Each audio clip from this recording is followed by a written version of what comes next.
Wire खोलने के लिए पहले हमको यहाँ पे स्क्रू देखना है। किसी में 2 होता है, किसी में 3 होता है, बट आपको देखना है। ठीक है, अभी देखो इसमें हमको भी नहीं पता है कितना है, बट आपके सामने खोल रहा हूँ, ठीक है, अभी मालूम पड़ेगा। ये खुल गया, ये देखो स्क्रू निकल गया, बाहर आ गया। अब फिर देखना है कि और स्क्रू है कि नहीं इसमें। अभी क्या है? नहीं है। Okay okay sir. अब हमको उस साइड जाना है, उस साइड चलेंगे। 2 मान है सर। हाँ गलत अभी देखो ये 2 स्क्रू है।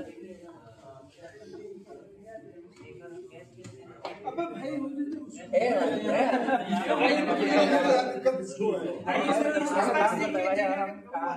ये बंदा कैसे पूछे